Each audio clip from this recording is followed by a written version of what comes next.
Good evening, my name is Bill King. Glad to be back with y'all again. I think it was about 4 or 5 years ago talking about mobility from some of the columns I've written. I grew up down in Galveston County, working class family. My dad was a pipe fitter. I worked my way through the University of Houston, went to law school at night, and got to start my career in this amazing city with all the opportunities it has. And I appreciate that, and I cherish the city for that reason. But I'm concerned today about the direction of our city in several important respects. The first is our infrastructure. I mean, all you need is go down here, drive on one of these streets a few blocks, and how bad our infrastructure is, and for you folks in particular, you know, the drainage issues that we're facing. And frankly, those are just the tip of the iceberg. We also have some very serious problems with our wastewater treatment system, which you're going to hear more about later this year. Secondly, what I find is Houstonians don't feel safe anymore in this city. And it's hardly surprising. We've been dubbed the robbery capital of America. There's a burglary every 15 minutes in the city. And we have a police department that candidly admits that they don't even investigate the vast majority of crimes reported to them. And so as a result, you may be shocked to know that the police department only solved 8% of the burglaries that were reported to them last year, and only 20% of the robberies that were reported to them, well below the national averages. Now, the police department will tell you that the reason for that is they don't have enough resources. And it's probably true, we don't have enough police officers on the force, but here's the problem I have. The police department's budget has doubled in the last 10 years from $450 million to $900 million, yet we have 300 fewer police officers than we had on staff 10 years ago. We've gone from 175 officers on the command staff to 325 officers on the command staff in the last 6 years. So while we definitely need some more officers on the street before we start throwing more money at the police department, I want to look at how that money is being spent and whether all of it really needs to be spent. And I'll give you one example. I cannot imagine for the life of me why the city of Houston is still in the crime lab business. I think we've pretty well demonstrated that's not one of our core competencies.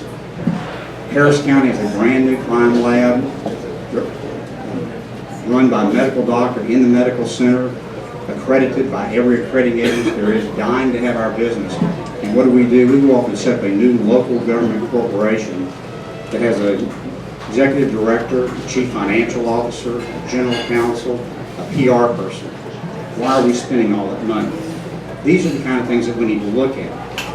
But the elephant in the room that nobody wants to talk about in our finances is that we haven't balanced the budget now in about 15 years. We have deficits in the general fund projected at $150 million a year as far as the eye can see. We owe $20 billion in a combination of bonds and pension debt, which, by the way, is more money than Detroit owed when it filed bankruptcy a couple of years ago. This is an unsustainable financial model we're on. And this is not a revenue problem. Your water and sewer rates are up 42% in the last 5 years. We instituted the drainage fee, which was in essence the largest property tax increase we ever passed in the city.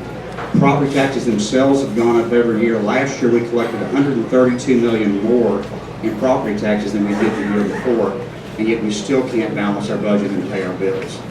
It's time we've got to get the city back to the basics. We've got to start looking at those core services, like the infrastructure, like public safety, and we've got to do it on a balanced budget. Now, with respect to the drainage issue, which I know all of you have a big interest in here, this is a perfect example of taking our eye off the ball. As Chris said, the Project Braze was supposed to be finished in 2014. It's now been delayed to 2021 or 2022. And what have we been doing about that? The mayor of Houston needs to be in D.C. every year, beating on the table, insisting that that project be funded. I'll tell you what I'm worried about. I mean, I'd love to get it accelerated. What I'm worried about is it not being finished in 2022 now. And that's something we absolutely have to stay on top of and pay attention to. You look at all these problems and they seem a little daunting, but frankly, this is what Houstonians do. We solve these kind of problems. We do the incredible things like digging a ship channel 50 miles inland, or putting men on the moon, or taking a heart out of one person and putting it in another one, and building the biggest medical center. We've got this. We just have to reprioritize where we're spending our money, make sure we right-size our expenditures to our revenues, and we can get the city back to basics. We can fix the streets, catch the crooks, and balance the budget, and that's why I'm running for mayor.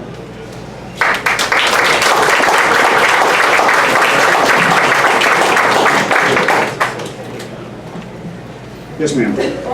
I'm in favor of that. You know, we go to all these forums, and most of them have some particular group that's having, you know, so you spend all your time agreeing with the audience. But I guess, the real issue, just last year, City Council and the mayor passed a cap on the arts, and they've moved a certain, it's kind of increment financing, and so anything over that increment is now moved into the general fund, and I'm not in favor of that. I think we ought to go away with that. And that was just instituted last year. Yes, sir. Do you favor there being dues deduction for public employee unions and other unions? If it's voluntary, I'm okay with it. Is that it? All right, thank you all for coming.